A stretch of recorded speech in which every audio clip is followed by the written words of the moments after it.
Well, hey there, welcome to the P in, for me personally, P in relationships. We're to the P in our acronym SOAP today. And I'm going through the Get Up and Go challenge this time, working on my relationships and what I think about and what I feel about my relationships, specifically with myself, because that is the foundational relationship of everything, right? If I don't continue to work on my relationship with myself, if I don't continue to love myself more, cut myself some slack, ask myself better questions, make sure I'm checking in with, again, this inner relates to all the other areas of our life, with my mindset, my emotional, and my spiritual health, and with my physical health. If I'm not paying attention to myself, and actually, one of my favorite things to do is use myself as my own science experiment. I don't know when I started doing it. I loved science in school. Even back when I was a little girl, I liked science, and I liked to experiment and do things and create messes. Like, I love making scientific messes and experiments and taking things apart and seeing how they work. And so I early on started to use myself as my own science experiment. What would I do? What would happen if I did this? What would happen if I did that? And I do that in every area and aspect of my life. My businesses, I do it with my physical well-being, I do it with my mindset, my thinking. Well, what if I tried this technique? What if I tried this strategy? So I want to make sure that I'm doing this and making P for progress in the areas of my relationships. Now, for progress, we've done a couple of times, we've done the lifeline exercise, and I sat down with an orange crayon this morning and I did my lifeline with respect to my relationships. And I started out thinking, well, what about my relationship with myself? And then I got off track, of course, because what happens is, as we're doing this, we remember core and main events in our life, and we're like, oh, well, that really improved my relationships. So, for example, when I got married, yep, that increased my relationships in one aspect, but it also reduced my relationship with myself. So how do you score that? How do you draw the line? I just draw my line, and then I look at it after the fact. I don't think a ton about it. I'm like, I just look at the years. I go from 1960 when I was born to 2020 this year, and I just start saying, how do I feel about my relationships? And I kind of just let myself draw the line, and then I look at it and I'm like, okay, well, what happened then that I would have maybe thought my relationships were up here? And then, it's not always intuitive, because sometimes when you're having the hardest times, the most challenging times in your life, you actually have a better relationship with yourself and a better understanding of yourself than you do during other times when people would automatically think that your relationships are better. So, for example, when I was sick with chronic inflammation and chronic pain and kidney disease and all kinds of funky stuff in my 20s and was bedridden, you would think my relationship with myself was horrible. Now, my emotions were, tanking, right? But my relationship with myself was getting better and better and better, because that's what eventually pulled me out of that and helped me to survive and move on and move forward in my life. So there's not always until you look at it and you ask yourself, well, why would I feel like my relationships were higher during that period, even though I was cut off from people socially? I wasn't able to go out and interact. It feels a lot like right now, right, with COVID. And what I tend to do now when I have those times, when I am disconnected from other people, like after my divorce now and things, I spend more time focusing and working on my relationship with myself and with other people than the one that's gone away. Whenever a void is opened up in our lives in any area, any aspect, we do whatever we need to do to fill that void. That's why so many people, when they have challenges and struggles, will turn to mind-numbing things, drugs, alcohol, sex, whatever it is. They'll turn to that instead of facing that hole, that void that they've got because they've let something go or they've lost something. And that's just human behavior, and we have to guard ourselves against that. If we want to make sure, if a void is created in our life, we need to make sure that we're filling it with things we want to fill it with, not letting the universe and our circumstances around us fill that up for us. Because guess what? That void will get filled, but it might not get filled with something you want. I'm trying to think of some examples. When I gave up, I'll just do a physical one. When I had my sudden cardiac arrest, and I knew, and I had actually a month before my sudden cardiac arrest, I had given up cold turkey diet pop, because I was truly a diet soda addict for like 20 years. 20 years, 20 plus years. I had been a massive consumer of diet soda. And I joke a little bit that all the formaldehyde from the diet sodas would help preserve me and get me through my sudden cardiac arrest event. But I don't know if that's got anything to do with it or not, but I joke about it because it makes me feel better about the event in and of itself. So I gave up Diet Pop. Well, I gave up Diet Pop, and all pop, actually. I haven't had a soda since July of 2010. July 31st, 2010 is the last soda I have ever had. And probably the last, I can't say it's the last soda I will have or the last pop I will have, but it's not even really an option for me anymore. It took me about 7 years before I stopped craving it, but I just don't even crave it anymore. There's so many things you can substitute instead of it, like good old-fashioned water.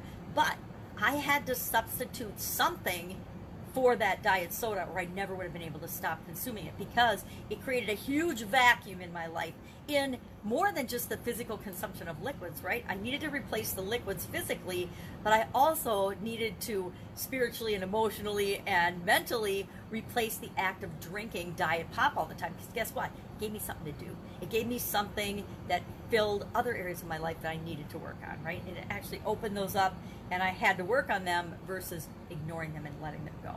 So we do this because we want to make progress, right? We want to continue to move from where we are to where we want to go. So our challenge today it's a continually improving process, right? I think we talked about, it might have been yesterday or another day, that we're going to try a lot of stuff. We're going to do a lot of things in our life. We're going to take a lot of actions. We're going to move forward, but for every step forward, we might have 2 steps back. I've made steps forward and then made 10 steps back in different areas and aspects and on different projects in my life. It's just inherent in our growth and development. So in the area of whatever area you chose this time through, physical, mental, emotional, spiritual, financial, of course, relationships or contribution, today's challenge is to ask yourself and pick one thing that you're going to do or continue to do moving forward to get you in the direction you want to go, to achieve the thing that it is that you want to achieve in that area and aspect of your life. So for me, I want to improve my relationship with myself dramatically, right? I want to keep moving and getting that as close to a 10. And again, all relationships average together or combine together to give me an overall sense of how I feel about that area of my life. I want to get that from a 5 to as close to a 10 as I possibly can. And so the one thing I'm committing to doing, and I started it yesterday, is there's an incredible book, and I went through this for the first time after my sudden cardiac arrest. It's called Excuse Me, Your Life is Waiting Playbook. Now there's a book that goes along with this. It's by Lynn Grabhorn. I'll show you the cover. I think this is the current version of it. I actually bought this one for my kids. I bought, and I've given this book away to a lot of people.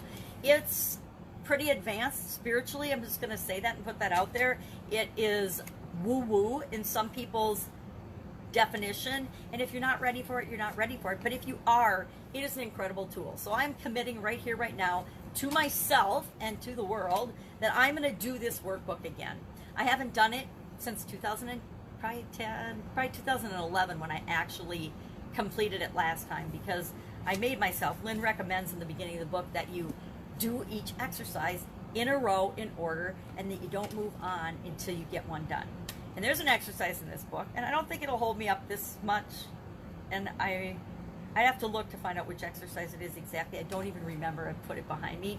But there was an exercise in this book that for months I couldn't get beyond. I looked at it every single day for at least 2 months, and I couldn't make myself do it. I wasn't ready. I wasn't ready to do that exercise. And then one day, after months of looking at it every single day, I said, what the heck are you waiting for? It's not that hard. It's not that big a deal. Just do the exercise so you can move on and find out what other goodness is in the rest of the book and what you can gain from the rest of the book. Stop cheating yourself out of all the exercises because you're scared to do this one. And guess what? I did that exercise. I think it took me under 10 minutes. And then I was like, oh my God, why did I let this hold me up for months? And then I finished the rest of the book in like a month or two. But it took me almost a year to do it because I wouldn't let myself do one exercise. And guess what I discovered about the entire book? That the one exercise that I personally needed the most. That was the one that gave me the biggest breakthrough, because until I was ready to do it, I wasn't ready to move. I wasn't ready to go. I wasn't grow. I wasn't ready to move on.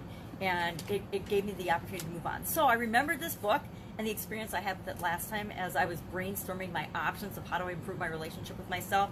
And I said, I know exactly what I'm going to do. And so I ran and I dug through my daughter's library of books, because mine is in storage.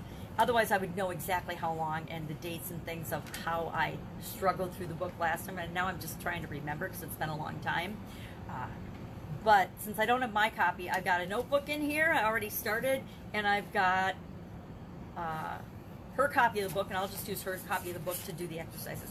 That way, nobody sees my answers, and so there's no fear of doing it, because nobody's going to see what I write. I can always burn this notebook, right? I can always do it and then burn it if I so choose. Or I can keep it and compare it to the last time I went through the exercise and see where I've stayed the same, where have I grown, and what I want to do. But that's my commitment. My commitment to you and myself for improving my relationship with myself is to actually do this workbook, do these exercises again. I personally love workbooks because they allow me to take action every day. I can do an exercise every day. I'm trying to think how many are in this book. Books are hard for me right now with my vision. I don't even know that the exercises are numbered. Anyway, there's a bunch of them. So again, it's up to you, but pick something, do something to show progress, and either systematize it or make it a habit or a ritual. I actually blew up my morning routine today because I haven't done anything different in my morning routine, especially during COVID-19. I had to change my morning routine for COVID-19 slightly because I'm hanging out with my granddaughter 5 days a week, and I wanted to make sure I could still produce my content. So I had to change some things up. But today is Sunday where I am, and I blew up my morning routine, and I did all different things in different order today, just to see if I needed to change things up a little bit for, again, continuous improvement in the areas and aspects of my life, all of them which I addressed in my morning routine.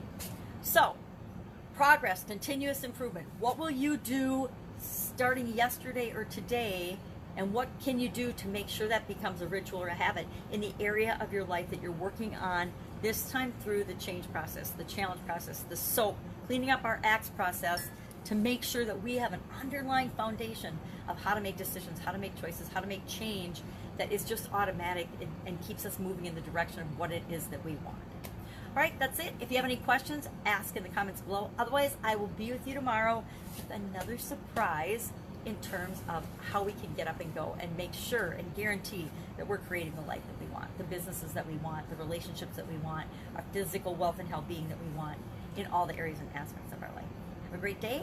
I will be with you tomorrow. Bye.